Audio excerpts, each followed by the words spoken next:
Welcome to another Dog Training Nibbles episode. Today we are going to be talking about a very common topic among dog owners, pulling on the lead.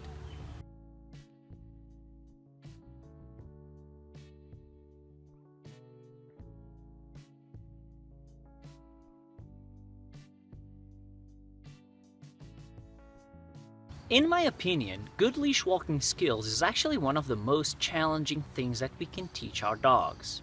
There are many different approaches out there. In this video, I will share a few of the suggestions that I believe are the best to teach our dogs good leash walking skills. Hi Sean, today we're going to be talking about pulling on the leash. What I wanted to ask you is, from a medical standpoint, is there any harmful outcome of excessively pulling on the leash? Hi Joseph.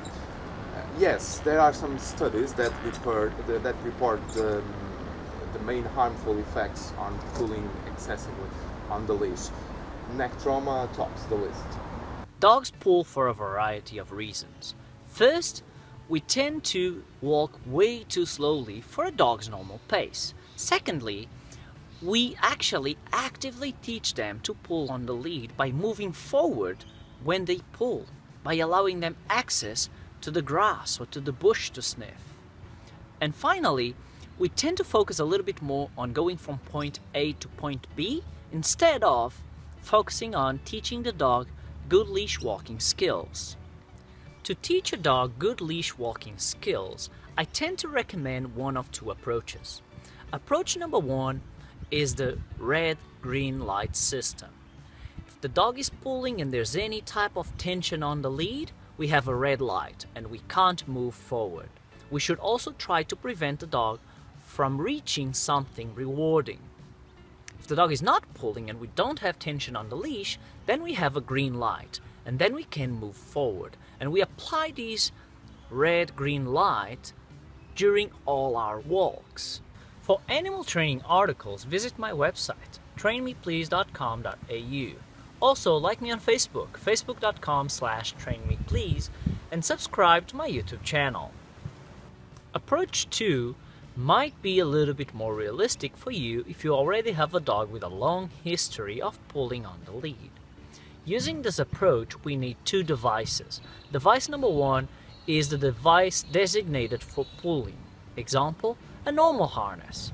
Device number two is the device designated for not pulling. Example, an anti-pull harness or a head halter.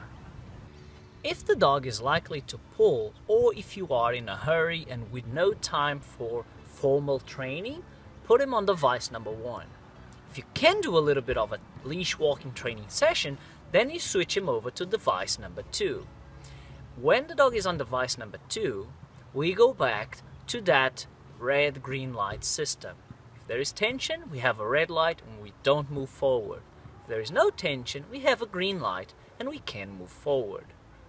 In an early stage of training, you might find it easier to just put him on device number one in the early stages of the walk, and then halfway through the walk, when the dog is already a little bit satiated from the environment or a little bit tired, you switch him over to device number two and you practice leash walking skills. The goal is to include more time on device number two and less time on device number one with time and practice. A few additional suggestions that could be helpful depending on your specific dog could be to use food treats during your leash walks. The other one would be to require the dog to do a few penalty steps back when he hits the end of the leash. So he gets to the end of that leash and you require him to come back to you, perhaps ask him to sit for you, and then you resume moving forward.